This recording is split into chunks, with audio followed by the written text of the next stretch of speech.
Sebelumnya perkenalkan, nama saya Arya Rizky Ramadhani dari 10 TKLA.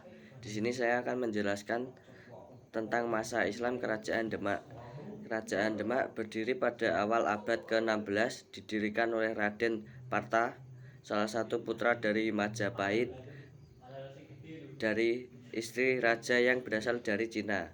Raden Parta memimpin sejak 1500 Masehi. Di bawah kepemimpinannya, Demak mampu berkembang menjadi pusat agama Islam yang dikembangkan melalui peran Wali Songo.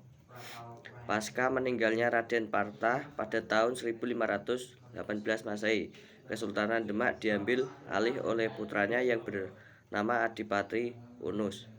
Berkat keberanian dalam perang tersebut membuat Adipati Unus mendapatkan gelar pangeran, yaitu gelar Pangeran Sabrang Lor pada tahun 1521 Masehi. Adipati Unus memimpin penyerbuan ke Malaka yang dikuasai Portugis. Dalam pertempuran tersebut, Adipati Unus gugur dan diganti oleh Sultan Trenggono yang merupakan raja ketiga Kesultanan Demak. Kesultanan Demak mencapai masa kejayaan pada masa pemerintahan Sultan Trenggono pada tahun 1527. Di bawah kepemimpinan Fathahillah bersama Cirebon mampu mengusir Portugis dari Sunda Kelopo. Nama Sunda Kelopo diganti menjadi Jagakarta yang berarti kemenangan yang sempurna.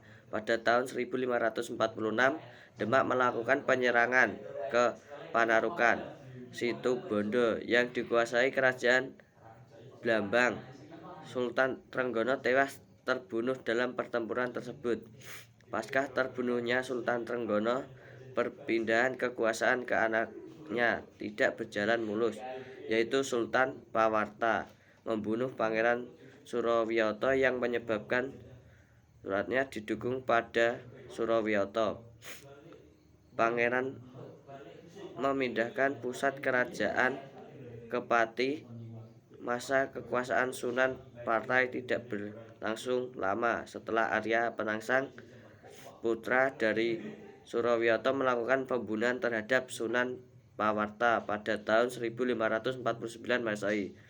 Kemudian Arya Penangsang menduduki kerajaan Demak setelah melakukan pembunuhan terhadap Sunan Pawarta. Selain itu, juga menyingkirkan Pangeran Hadiri sebagai penguasa Jepara yang dianggap berbahaya bagi kekuasaannya. Hal ini membuat para adipati Demak tidak senang, termasuk Hadiwijaya dari Pajang. Kekuasaan Demak pindah dari Demak ke Jepang. Wilayah kekuasaan Arya Penangsang. Masa pemerintahan Arya Penangsang berhasil pada tahun 1554 Masehi setelah Hadiwijaya yang dibantu Ki Ageng Penahan, Ki Pinajawi, dan anaknya Wijaya yang setelah melakukan pemberontakan. Dan Arya Penangsang tewas dan kedudukannya Sultan Demak diduduki ke Pajang, menandai berakhirnya kerajaan Demak.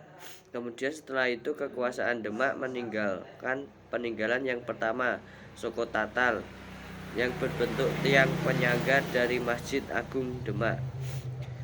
Kemudian yang kedua, Masjid Agung Demak yang terletak di desa. Yang ketiga, Pawesteran yang merupakan tempat wudhu jamaah perempuan. Dan yang terakhir, makam Kalijogo, makam yang terletak di Kadilangu, Kecamatan Demak. Mungkin sekian dari saya, kurang lebihnya mohon maaf. Wassalamualaikum warahmatullahi wabarakatuh.